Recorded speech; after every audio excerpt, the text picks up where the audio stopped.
You're listening to the Author Stories Podcast, bringing you the story behind the stories and the storytellers. Margaret White, Terry Brooks, Sheena Kamal, Matthew Quick, J.T. Ellison, Walt D. Williams, Brad Thor, Corey, Dr. O, Brandon Sanderson, Robin Mom, Ernest Klein, Jim Butcher, Sherwin Harris. Visit hankgarner.com for archives of all the shows. Today's guest is Heather Chavez. Writers, I have an amazing tool to tell you about. A revolutionary writing tool for planning stories.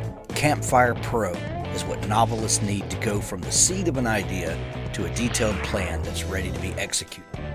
Complete your character design, create a timeline, and track your world building all in one place with our downloadable desktop app for Mac and PC. Without the annoying subscription model so many apps are using today. Visit campfiretechnology.com for special holiday pricing on Campfire Pro today. Who Wants to Love a Billionaire? Billionaires in New York, Book 1 by Laura Burton. Do you have a favorite writer whose books are auto-buys for you? Wouldn't you love for readers to have you on their auto-buy list, then recommend your books to their friends and on social media? The good news is there are subtle things you can do, things that are nearly invisible to the reader, that will make your stories unputdownable. The Beyond 10 Days course from Victory Editing can help you get the most from your stories and help you build that relationship with readers through your writing. This course is full of awesome, and best of all, you don't have to fly across the country or put on pants. In this course, we'll focus on avoiding info dumps, dialogue mechanics, show versus tell in dialogue, carrying show versus tell forward to your narrative, deepening your point of view and strengthening your protagonist's voice, overwriting and how to avoid it. 10 hours of video content with text and audio downloads. Shine that diamond. Join me at the Beyond 10 Days course. Go to hankgarner.com and click the banner to sign up today. Authors, I have a fantastic new service to tell you about. It's called PubSite. PubSite is a service to help you build your very own website, your home on the web, where you can promote your work and give your fans a place to connect with you. PubSite is a website platform that allows every author, regardless of budget, to have a great-looking professional website developed by the book marketing professionals at FSB Associates. PubSite is the new, easy-to-use DIY website builder developed specifically for books and authors. Whether you're an author of one book or 20, or a small publisher, PubSite allows you to build, design, and most importantly, update your website pain-free. No need to be dependent on a designer or webmaster to make a small but costly change to your website. Save the money and do it yourself.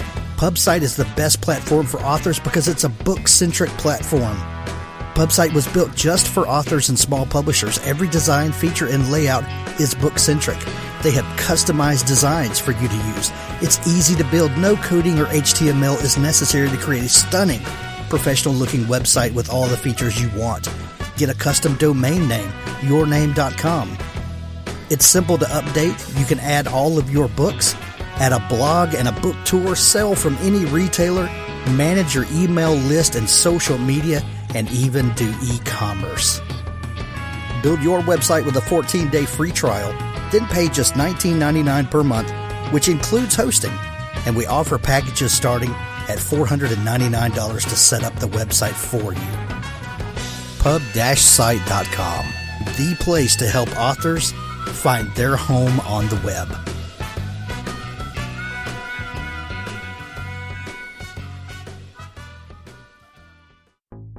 The Feisty Heroine Romance Collection of Short Stories. Over 30 plus pulse racing shorts to capture your heart with USA Today, The Wall Street Journal, New York Times, and award-winning authors in the mix. Paranormal, contemporary, fantasy, and historical romance that will whet your appetite with titillating, heart-pounding tales you'll want to read again, then beg for more. Fall in love with your next book crush. Pre-order this amazing collection of shorts, over 30 pulse-pounding stories for only 99 cents. Proceed with caution. Buying this collection may lead to addictive reading, falling in love with your next book crush, and staying up past your bedtime to see what happens next. Get your limited edition copy of Feisty Heroines. Look for the link in the show notes of this episode. Well, thanks for joining me again for the Author Stories podcast, where I bring you the story behind the stories and the storytellers. Today, I am super excited to have Heather Chavez on the show with me today. She has an amazing new book. It's actually a debut book, and it's one of the best debut thrillers I've read in quite a while. It's called No Bad Deed, and it's on sale everywhere now. So welcome to the show, Heather. Thank you for having me. I'm excited to have you. Heather, we begin each show with the same question, and that question is, what is your first memory of wanting to be a writer or storyteller? I wrote a book when I was I use that term very loosely, when I was in elementary school, called Rabbit's First Christmas. And that was the first thing I remember writing. And I bound it with yarn and put a little Hallmark publication on the back. And when my grandfather passed away, we actually found it in his safe. And my husband now has possession of it. But yeah, so that was probably the first memory. And, but my first real paycheck, I got something like $3 for a poem I wrote for like a Kansas regional newspaper, which I kept, didn't cash. And now, of course, I've lost. Oh, no. Becoming still, right? But yeah, so I think that is the first like concrete memory I have of writing. It's just something that I've always wanted to do. So, but that is the first time I remember actually, trying to make progress towards that goal. I love that. Were you a bookish kid? Did you read a lot? Oh, yes. I mean, my dream job was actually to work in either a bookstore or library. I actually wanted to do that. I think about this as much as I wanted to be a writer at first.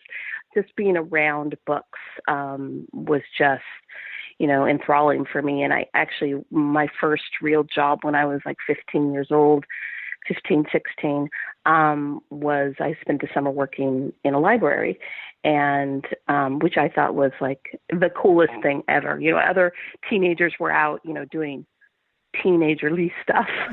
And I was out shelving books and just being so excited to do that. So, yeah, I've always just really loved books and loved being around them. Love that. Heather, what types of books did you love? And do you remember what the first mystery or thriller book that you read that just lit your brain on fire? Oh, I 100% do. And that is, I was reading a lot of, I was reading a lot of more age appropriate, if you will, books, across many genres. And then when I was 11, I picked up, from my dad, actually, a copy of, Whispers by Dean Koontz. And I mean, I still remember the experience of reading that, and it's been a few years, but it was just amazing. I, when I finished it, I thought, this is the kind of book I want to write. No more Rabbit's First Christmas. I want to write thrillers, and, that's, just changed my life, I think. That's amazing. Dean Koontz is actually going to be on the show in a couple weeks, and that has been like a lifetime goal of mine. So he's been so influential on so many people. Oh my gosh, I absolutely love him. He's one of the authors I have a handful of authors that I don't even need to see what the book's about. I just automatically just pre-order it. And he's so incredible. And he's also one thing, we're supposed to be talking about my book, right? We're getting to it. He, is able to reinvent himself and write across genres, and I really like that about his writing. And I've always, admired him as a role model for writing. So, I'm looking forward to that podcast. Yeah. So, what did you, you love books, and this is something that's, at least in the back of your mind, going to be a goal for you one day. But as we grow up and we go through school and then start looking at life, real life tends to get in the way, and we need to pay bills and stuff like that. What did you decide to do with your life? I know exactly what you mean, because when I was writing as a kid, it was like I wrote like these creepy little novellas when I was in middle and high school, and I remember when I became an adult, all of a sudden you start doubting yourself. Everyone tells you, you're never going to do anything with this. This is a hobby. I'm fortunate to have people in my life who've always thought I could do it, like my husband. But at the same time, you have a lot of self-doubt, at least I do, I should say. And so, I wanted to find ways to, harness this love of the written word and this interest in the world around me. And so I went in, of course, to journalism. And then I switched over careers from journalism to public affairs a few years ago, to be able to spend more time with my children before they went off to college. And so that's kind of what I've been doing. And then in the background, of course, I've been doing this little hobby, writing practice books, and then finally writing one. I thought, okay, maybe this one I can actually get out there. So, which I was very excited to be able to actually have something I liked enough to say, okay, I'm going to share this with the world, but not expecting anyone to share that enthusiasm. But still, hey, got to take the risk, right? But I've been working pretty much full time since I was those summers when I was at the library. Gotcha. What was the is this book the first book that you've written all the way through, or do you have one of those desk drawer novels that we write and then this will probably never see the light of day? Oh yeah, I have 3.5 of those. 3.5 of those, and I think that's owing in part to until No Bad Deed, I really didn't realize how much editing was part of the process. Or actually, I should say I had a different definition of editing. More like, oh yeah, I'm going to line edit, I'm going to copy edit. And then when I became a journalist and also then switched to the, copy editing and editing side of things, I realized, hey, wait a minute, this paragraph needs to go. And I realized I started to see the weakness in, structurally my writing. And I realized, hey, the first draft is really not for publication. And so I went back and learned how to edit. And once I learned how to edit, then it was like, oh, editing really does make a book better. Something it took me quite some time to learn. So yes, that was kind of the difference for me. Sure. You work your day job as a writer, but in the corporate world where you do human interest stories.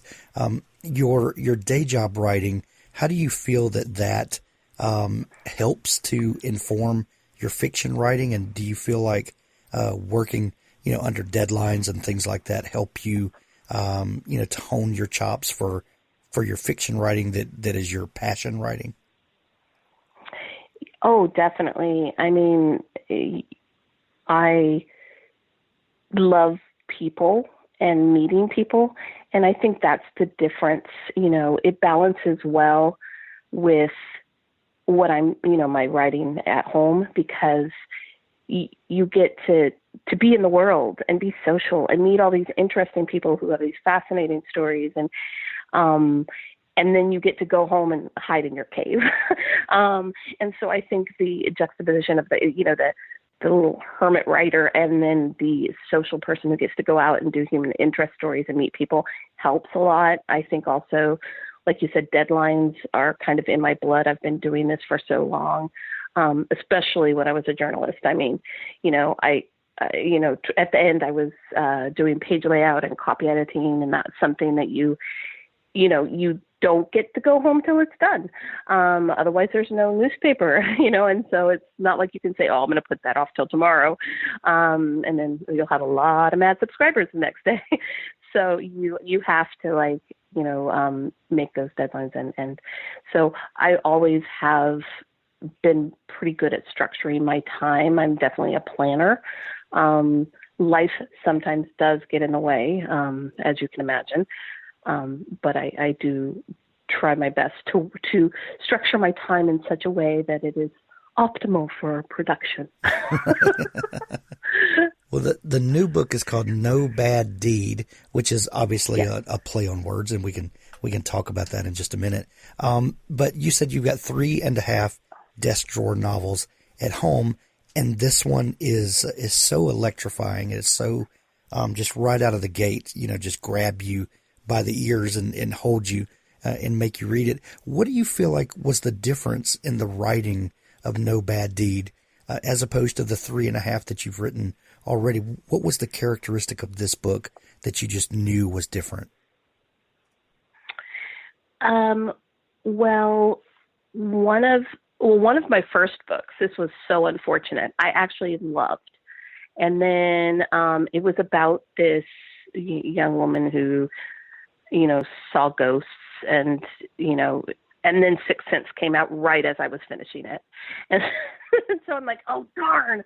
And then there was this whole movement. And I'm like, okay, this now feels like a copycat book. And so I just kind of shelved that one. The other ones were more like I was finding my voice, and I didn't quite connect as much. I ended up with this one. To be honest, I did a lot of revision on this one between the first and second drafts. And like I said, editing is what made it the book it is, because my other 3 books, as well as the first draft of No Bad Deed, were third person, multiple points of view. And I think I've learned about myself that I don't really connect with the protagonist until draft 2. And now that it's the same way with the book I'm currently working on, it's draft 2 where for me, the book really happens. And so I think that's the difference, is I stopped before I found my voice in those other books. Whereas this one, I just said, okay, let's start from scratch and do draft 2, 3, 4, and I was able to find my story and my characters, a lot more than I had in the past. So I think that is the primary difference. This book is written in the first person narrative. You said that the previous ones were third person narrative. Did getting inside your protagonist's head, did that help you to connect with her, and did it make you feel more, for lack of a better word, invested in the story, or at least her story? It did, and I found also narrowing the focus to a single character, because what I found in the early drafts was I was letting other people tell her story, and so it was really hard for me to get in her head when all the interesting stuff was being done or thought by other characters. And so by switching to a more narrow focus and more intimate focus, I was able to really connect with her and also to anticipate what she would do more believably than I had in earlier drafts. Gotcha. So tell us about Cassy Larkin. Who is this character, and how did she come to you? She is a woman who has had anger issues in the past. She doesn't really know why she has them, but she does. She has kind of tamped them down and moved on, and now she is, at the beginning of the book, she's a woman who, instead of relying on, her fists and, physical ways of solving problems, she's, a veterinarian, she has 2 children, she's married, and she has kind of the typical sedate suburban life, and she has started to rely on her intellect, and for solving problems. And then, these things that happen in the novel happen, and she realizes this may not be a time where that is going to work for her. Even as she resists, like, her kind of reckless, angry history, she starts to realize that it's almost unstoppable for her because it's so much ingrained in who she is.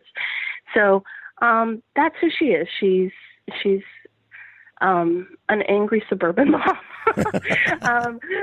but she tries hard not to be. She's also a nurturer. And this is one of those things that I realized as I was writing draft 2 is, like, she's a veterinarian. She really kind of sometimes likes animals more than people. And I realized, like, in a draft, in the second or third draft, I'm realizing, why is she eating bacon? She's a vegetarian. Of course, Cassie's a vegetarian. And so there was these things that came out as I was writing her that I'm like, I like bacon, but other people might not. And Cassie's definitely one of those people who doesn't. And so it was one of those little things that came out that I didn't envision. But as I grew to know the character more, I realized that about her. And which sounds silly to say, but she definitely developed over the course of the drafts and the revisions for sure. Well, and talking about Cassie and kind of her nature, she's driving along and she sees an assault in progress, and she's the kind of person that would have to stop and help, wouldn't she? Yes. Yeah. He warns her to let the victim die, and he'll let her live. But at the same time, she's a veterinarian. She's been trained to help people and help animals, and she's just a nurturer by nature. And she's also a little bit reckless under the surface. So she, of course, doesn't even really give it that much thought. It also happens somewhat accidentally, but she is making decisions based on her heart and who she is as a person. I don't even think it's a decision. Right. I think it's just an act. And so, which we all do sometimes, things that, like, oh, why did I do that again? But it's who she is. Yeah. She can't, not help. And so that's what she does. And of course she has no idea what kind of repercussions it's going to have. She just knows at this moment, this woman is injured and may die. And, she thinks, like, at first, the first line is like, what if my kids had been in the car, it would have happened. But her kids aren't there. And I think she thinks on some level, this is somebody's kid. This might be somebody's, mother or friend or sister or whatever. And how can I can't just stand by, when it progresses to the point where she realizes, 911 may not get there in time. She does act. Right. Right. When you first started thinking about her, how did the plot develop for you, and how does it normally come to you? Is it when you start thinking of a new story? Is it the character that comes first? Is it maybe something that you've read in the news and start wondering how that would play out? Is it a setting? Is it a plot device? When a story begins forming for you, what's that kernel that begins first? It is generally the idea, and I actually have a cookie jar, T-Rex cookie jar on my desk that says, my next big idea. And whenever I have anything that I think, oh, that's interesting, and sometimes it is a setting or a character, and I'll put it on, a sticky note and throw it in there for later because I don't want to distract myself now. But it is always the idea that really, like, it grounds me. In this instance, it was picking my daughter up at after school care, and we saw this young boy, about 14, just walking along this grassy area. And then these two other boys about his age descended and just started attacking him. And we just, I mean, I just froze. I froze, and I was like, okay, what do I do? 911? Do I intercede? My daughter's in the car. What do I do? And then it ended abruptly as it began. It just like stopped, and before I could even form a decision, let alone act on it. And I was working on another book. I was about 20,000 words in, and it was not working. And so what I tried to do at first was like, but I've invested so much time.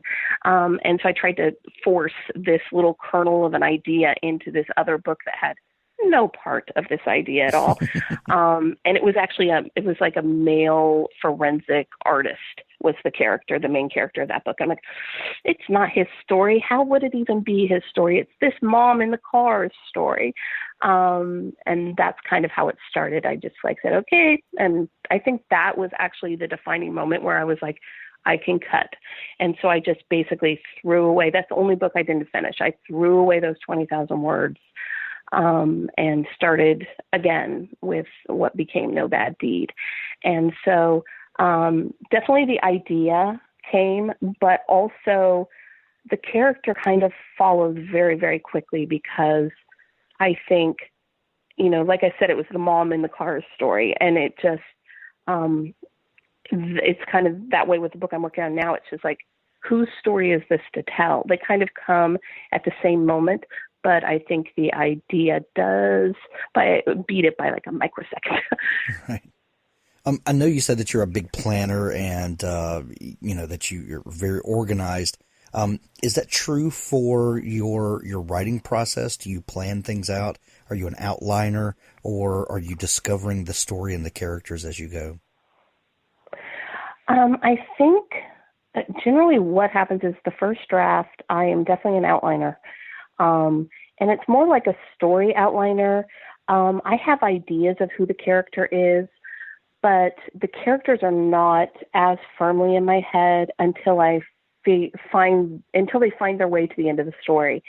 And then I have to start at page 1 now, knowing who these characters are, and start again. And at that time, then I know more about the characters.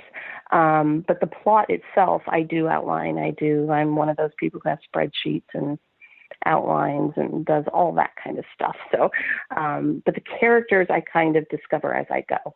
And then they're more fully formed in subsequent drafts. So for sure, the idea is fully formed, but and it changes. I mean, it all changes. It's all up for grabs. The story you think you're telling and that you want to tell is often not the story you end up realizing you're supposed to tell. And so, yeah, it definitely evolves for sure. Well, this story, as Cassie intervenes in that attack, and then is given that warning, and then she can't just leave this person where they are. Then the next day, things start happening to Cassie. Tell us a little bit about how the story grew for you, and when you kind of realized where the twists and turns were going to come into the story. I don't know how other writers write, but generally the twists are one of the first things that come to me. There are a couple twists that aren't in the finished manuscript of No Bad Deed.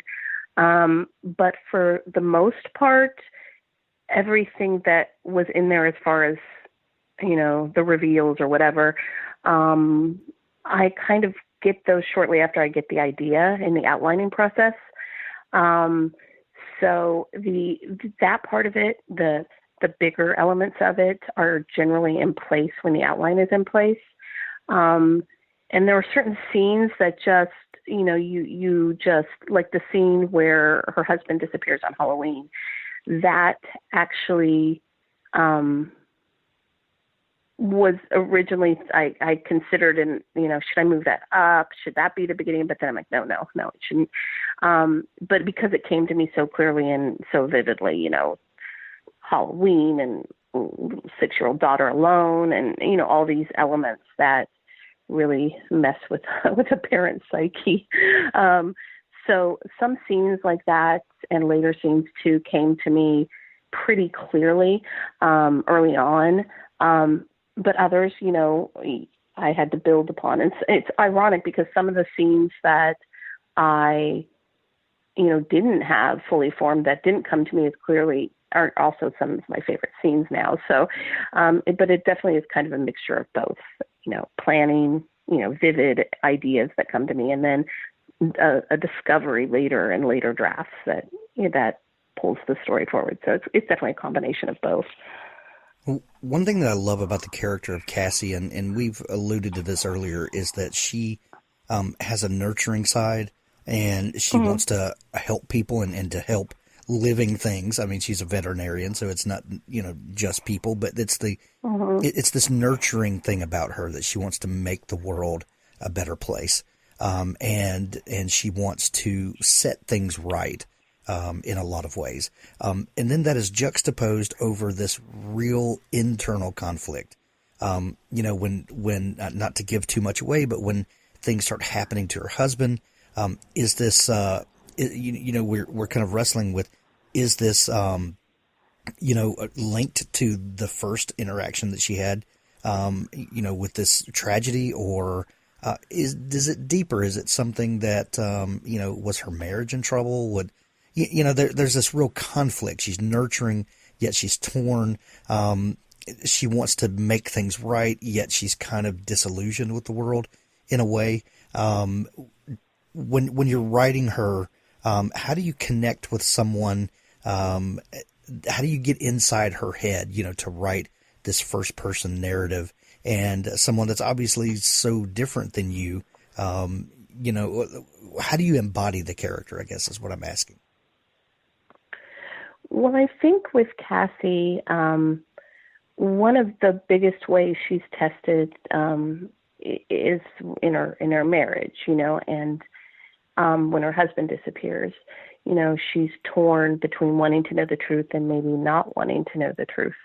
And while directly I can't relate to her life as it is in the opening of the book, at the same time, I think we can always find kernels of other people's, pain in our own life in different ways, if by no other means than just imagining it, like what would happen. I mean, I think anybody with a creative brain is sometimes too good at imagining what would happen if, and I think that's how you do it. Is you may, like, say, have a happy marriage, but then you think, okay, what would happen if,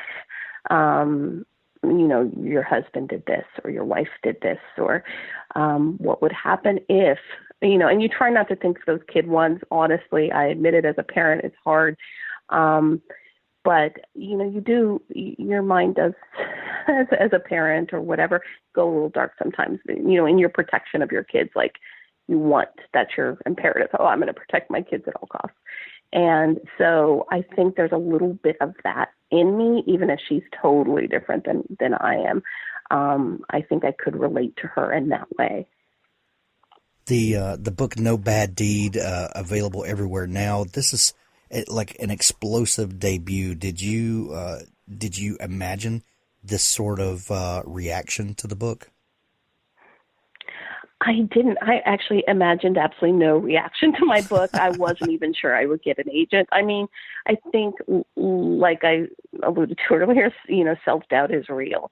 And especially when you're sitting in front of a keyboard, you're not part of a critique group, or you don't have beta readers, or you don't go to conferences, and you're sitting in front of the computer writing this thing, when you're not living other life, and I don't think I ever thought anyone would actually even read it, let alone want to share with others. So I really had no expectations until I started querying. And then I felt like, oh my gosh, everything at that point, started happening very fast. And so it was like, oh my gosh, this is really probably going to happen.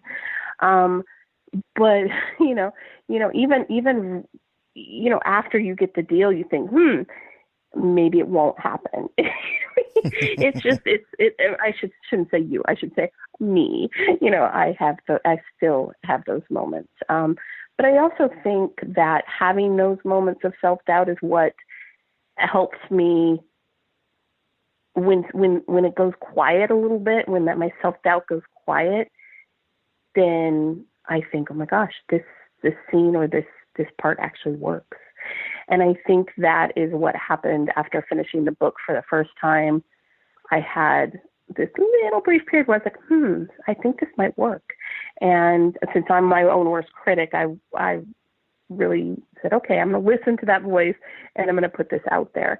But I did not have any expectations around it at all. I was just hoping that, maybe one day my husband would read it and my kids when they were old enough.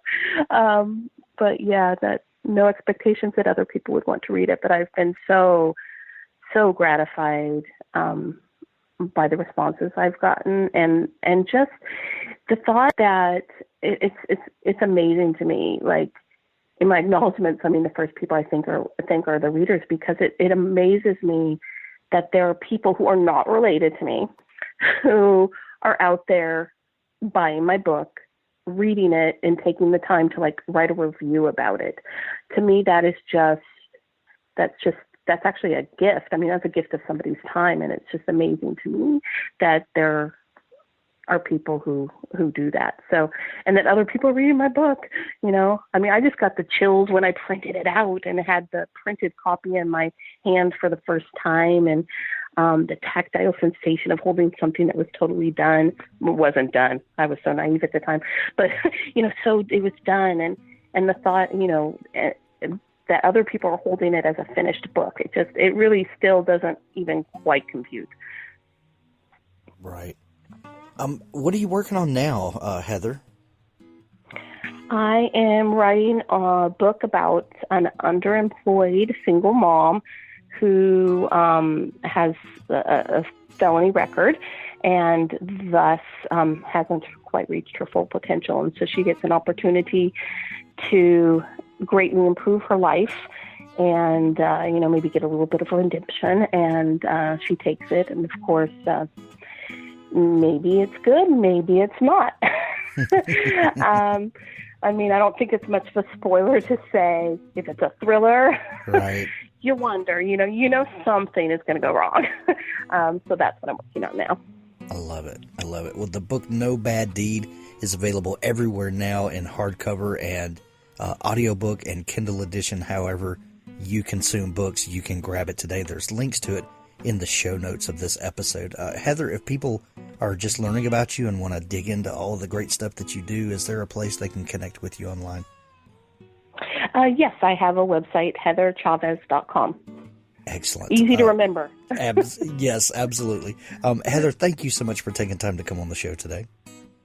Thank you. Thank you for having me again.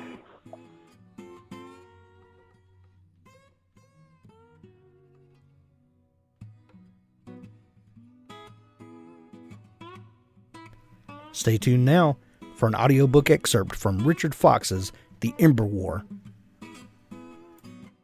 The near future. Humanity's only hope of survival entered the solar system at nearly the speed of light. The probe slowed as the sun's heliosphere disrupted the graviton wave it rode in on from the abyss of deep space. Awakened by the sudden deceleration, the probe absorbed the electromagnetic spectrum utilized by its target species and assessed the technological sophistication of the sole sentient species on Earth. The probe adjusted its course to take it into the system's primary. If the humans couldn't survive, with its help, what was to come, then the probe would annihilate itself. There would be no trace of it for the enemy, and no chance of humanity's existence beyond the time it had until the enemy arrived. The probe analyzed filed patents, military expenditures, birth rates, mathematical advancement, and space exploration. The first assessment fell within the margin of error of survival and extinction for humanity. The probe's programming allowed for limited, autonomous decision-making, choice being a rare luxury for the probe's class of artificial intelligence. The probe found itself in a position to choose between ending its mission in the sun's fire and a mathematically improbable defense of humanity, and the potential compromise of its much larger mission. Given the rare opportunity to make its own decision, the probe opted to dither. In the week it took to pass into Jupiter's orbit, the probe took in more data. It scoured the internet for factors to add to the assessment, but the assessment remained the same. Unlikely, but possible. By the time it shot past Mars, the probe still hadn't made a decision. As the time to adjust course for Earth or continue into the sun approached, the probe conducted a final scan of cloud storage servers for any new information, and found something interesting. While the new information made only a negligible impact on the assessment, the probe adjusted course to Earth. It hadn't traveled all this way for nothing. In the desert south of Phoenix, Arizona, it landed with no more fanfare than a slight thump and a few startled cows. Then it broke into the local cell network and made a call. Mark Ibarra awoke to his phone ringing at max volume, playing a pop ditty that he hated with vehemence. He rolled off the mattress that lay on the floor and crawled on his hands and knees to where his cell was recharging. His roommate, who paid the majority of their rent and got to sleep on an actual bed, grumbled and let off a slew of slurred insults. Mark reached his cell and slapped at it until the offending music ended. He blinked sleep from his eyes and tried to focus on the caller's name on the screen. The only people who'd call at this ungodly hour were his family in Basque country, or maybe Jessica in his applied robotics course wanted a late-night study break. The name on the screen was Answer Me. He closed an eye and reread the name. It was way too early, or too late, depending on one's point of view, for this nonsense. He turned the ringer off and went back to bed. Sleep was about to claim him when the phone rang again, just as loudly as last time, but now with a disco anthem. "Seriously?" his roommate slurred. Mark declined the call and powered the phone off. He flopped back on his bed and curled into his blanket. To hell with my first class, he thought. Arizona State University had a lax attendance policy, one which he'd abused for nights like this. The cell erupted with big band music. Mark took his head out from beneath the covers and looked at his phone like it was a thing possessed. The phone vibrated so hard that it practically danced a jig on the floor, and the screen flashed Answer Me over and over again as music blared. "Dude," said his roommate, now sitting up in his bed. Mark swiped the phone off the charging cord, and the music stopped. The caller's name undulated with a rainbow of colors, and an arrow appeared on the screen, pointing to the button he had to press to answer the call. When did I get this app? He thought. Mark sighed and left the bedroom, meandering into the hallway bathroom with the grace of a zombie. The battered mattress he slept on played hell with his back and left him stiff every morning. Dropping his boxers, he took a seat on the toilet and answered the call, determined to return this caller's civility with some interesting background noise. "What?" he murmured. "Mark Ibarra. I need to see you." The voice was mechanical, asexual in its monotone. "Do you have any friggin' idea what time it is? Wait, who the hell is this?" "You must come to me immediately. We must discuss the mathematical proof you have stored in document title This Can't Be Right, .doc." Mark shot to his feet. The boxers around his ankles tripped him up, and he stumbled out of the bathroom and fell against the wall. His elbow punched a hole in the drywall, and the cell clattered to the floor. He scooped the phone back up and struggled to breathe as a sudden asthma attack came over him. How? He couldn't finish his question until he found his inhaler in the kitchen, mere steps away in the tiny apartment. He took a deep breath from the inhaler and felt the tightness leave his lungs. That someone knew of his proof was impossible. He'd finished it earlier that night and had encrypted it several times before loading it into a cloud file that shouldn't have been linked to him in any way. "How do you know about that?" he asked. "You must come to me immediately. There is little time. Look at your screen," the robotic voice said. His screen changed to a map program, displaying a pin in an open field just off the highway, connecting Phoenix to the suburb of Maricopa. "Come. Now." Mark grabbed his keys. An hour later, his jeans ripped from scaling a barbed wire fence, Mark was surrounded by desert scrub. The blue of the morning rose behind him, where his beat-up Honda waited on the side of the highway. With his cell to his ear, Mark stopped and looked around before deciding how to continue. Spiked ocotillo plants looked a lot like benign mesquite trees in the darkness. A Native American casino in the distance served as his North Star, helping him keep his bearings. "You're not out here, are you? I'm being punked, aren't I?" he asked the mysterious caller. "You are 9.26 meters to my east-southeast. Punk, decayed wood, used as tinder. Are you on fire?" the caller said. Mark rolled his eyes. This wasn't the first time the caller had used the non-standard meanings of words during what passed as conversation between the two. Mark had tried to get the caller to explain how he knew about his theorem and why they had to meet in the middle of the desert. The caller had refused to say anything.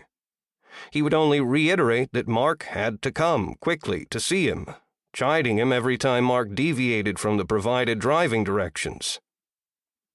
"If you're so close, why can't I see you?" he asked. He took a few steps in what he thought was a northwesterly direction and squished into a cow patty.